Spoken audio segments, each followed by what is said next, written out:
Frampton Nuttall was very tired and nervous. The doctors told him he needed a rest and said he should go somewhere peaceful, so he decided to spend some time in the country. "I know what you're like, Frampton," his sister said. "When you go to the country, you will stay all alone. That's not good for you. You should not stay all alone. You should meet some nice people. I was in that part of the country 4 years ago. I met some nice people.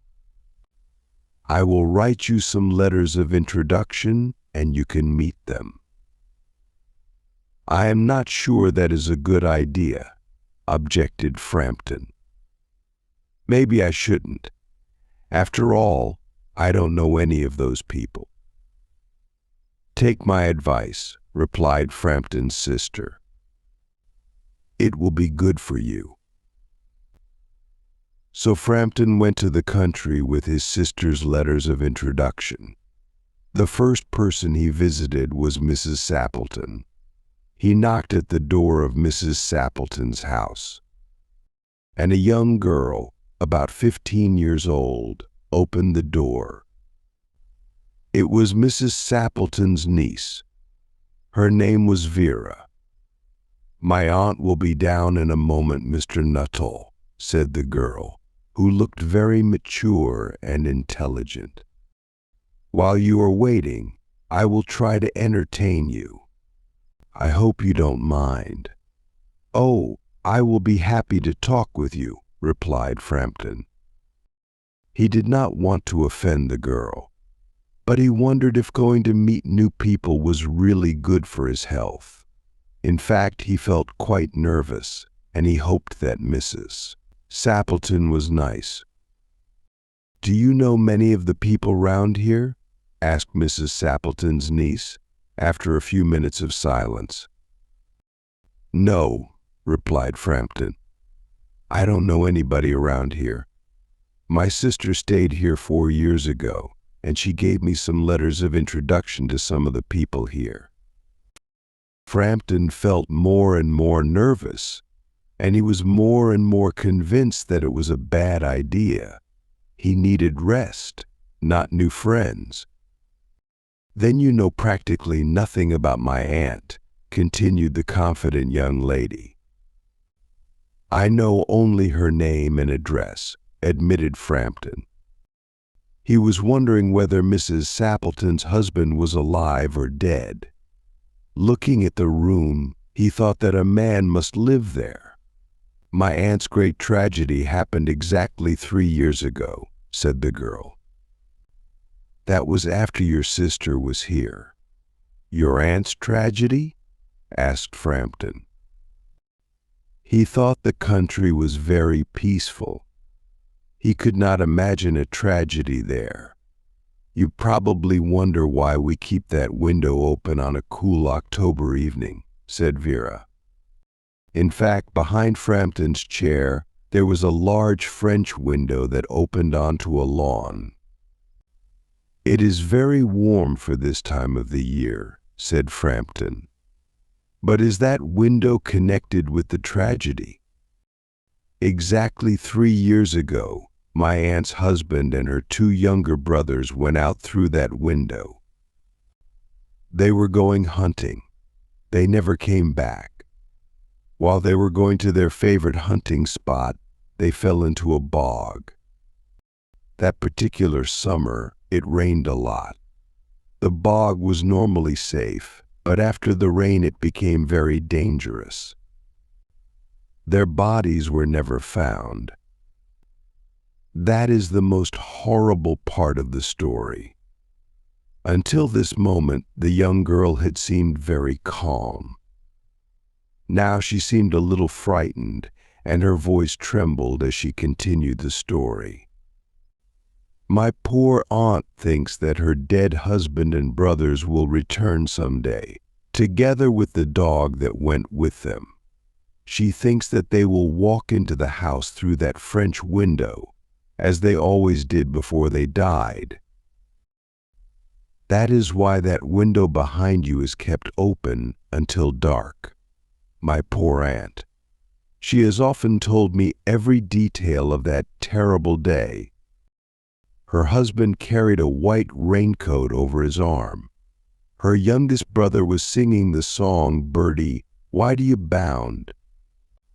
He sang this song to make fun of her. Sometimes, Mr. Nuttall, I have the strange feeling that they will return, that they will walk in through that window. It's horrible, really horrible. She stopped telling him her sad story. Frampton was happy when the aunt came back into the room. "I hope my niece is entertaining you, Mr. Nuttall," Mrs. Sappleton said. "She is very interesting," said Frampton nervously. "I hope you don't mind the open window," said Mrs. Sappleton quickly. "My husband and my brothers will be back from hunting soon. They always come into the house through that window. Today they went to the bogs to hunt for snipe. When they come home, I am sure they will make a mess of everything. You know what men are like." Mrs. Sappleton continued to talk about hunting.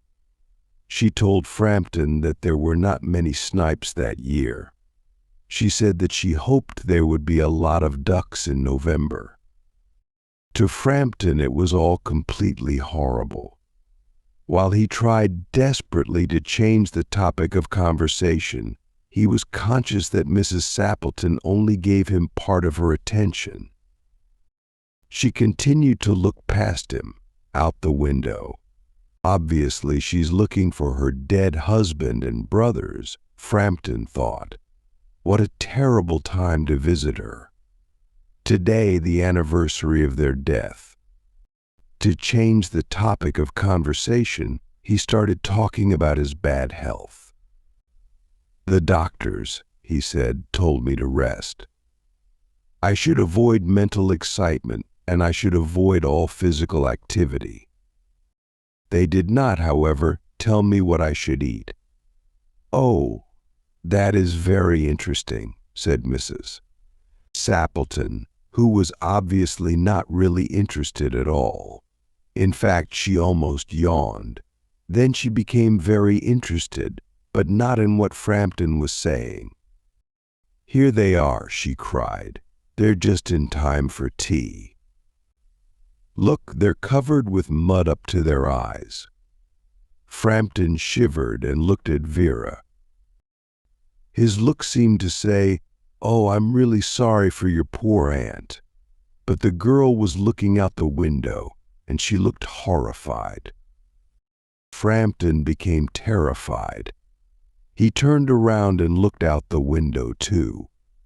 It was almost dark, but Frampton could see 3 men walking across the lawn towards the window. They all carried guns. One of the 3 men had a white raincoat over his arm. There was also a small dog. They did not say a word. When they were near the window, one of them began to sing, "Birdie, why do you bound?" Frampton jumped up from his chair. He picked up his coat and ran out of the house to the road and was never seen again. "Here we are, my dear," said the man who was carrying the white raincoat over his arm. "I'm sorry we are a little muddy. Who was that man who ran away?" "A very strange man. His name is Frampton Nuttall," said Mrs. Sappleton. "He only wanted to talk about his bad health, and then he ran away without saying goodbye and without apologizing, as if he had seen a ghost." "I think he ran away because he saw the dog," said Mrs. Sappleton's niece calmly. "He told me that he was very afraid of dogs. When he was in India many years ago, he was attacked by a pack of wild dogs. He ran into a cemetery and had to spend the night in a newly dug grave. The dogs growled and snarled above him for the entire night. so you can understand why he is so afraid of dogs. Inventing fantastic stories was Vera's specialty.